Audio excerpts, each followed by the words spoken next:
Salut à tous chers abonnés, bienvenue sur la chaîne Ibis Corporation pour une nouvelle vidéo. Aujourd'hui nous faisons un petit tuto pour vous montrer comment charger votre semis de points dans AutoCAD en 1 minute. Il s'agit ici de charger vos points topo en vue par exemple de la réalisation d'un plan d'état des lieux. Mais avant, je voudrais vous demander si la chaîne vous plaît et si vous avez envie de découvrir de nouvelles astuces pour accélérer votre travail au quotidien. Abonnez-vous tout simplement juste en dessous en appuyant sur le petit bouton s'abonner et en activant la petite cloche juste à côté pour être prévenu à chaque fois que je poste une nouvelle vidéo. Allez, c'est parti! Le logiciel DT-Sharp est un logiciel simple et intuitif qui s'intègre directement dans AutoCAD, ce qui lui confère un large éventail de fonctionnalités.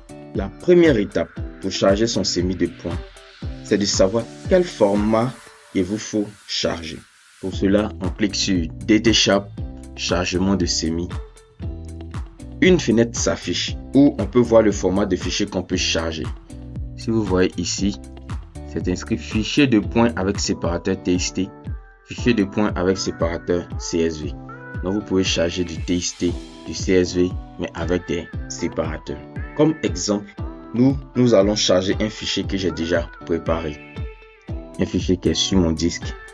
Il se nomme chargement de semis 3D tabulation TXT. Pour le charger, on repart sur DT-Sharp. On clique sur le dossier ouvert ici et on part le chercher sur notre disque. Moi, je suis déjà dans le dossier, donc je peux déjà sélectionner mon fichier TXT et cliquer sur ouvrir. Ensuite, si on veut voir comment se présente notre fichier TXT, on clique sur l'œil à droite ici.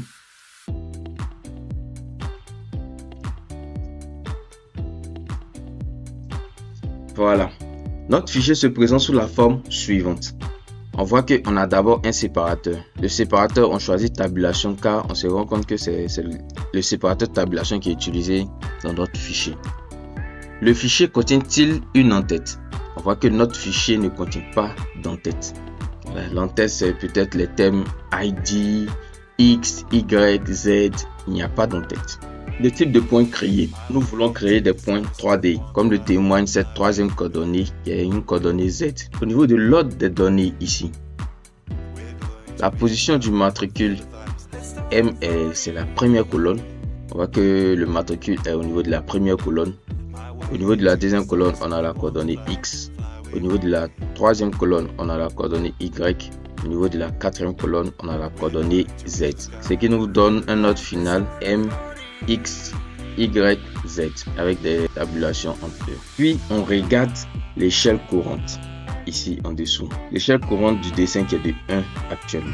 Avec une échelle de 1, le test des points topo sera très petit. L'idéal, c'est d'avoir une échelle au-dessus de 50, comme 200 par exemple, qui est généralement utilisé dans les dessins AutoCAD. Mais ici, on ne peut rien changer. Tout est grisé. On ne peut rien changer. On va modifier l'échelle plus tard. Du coup, enfin, on clique sur chargement de semis. Vous voyez, on a maintenant 4 points qui ont été chargés. Mais on n'arrive pas à voir les différents matricules de ces différents points, vu que l'échelle est de 1. Pour résoudre cela, on clique sur DT-Sharp, échelle DT-Sharp du dessin. Une fenêtre s'affiche où on peut voir que l'échelle courante est bien 1 présentement. Et en dessous, on peut choisir la nouvelle échelle. Ici, je vais choisir 200 et on clique sur appliquer. Vous voyez. Maintenant, on voit mieux les différentes informations du point.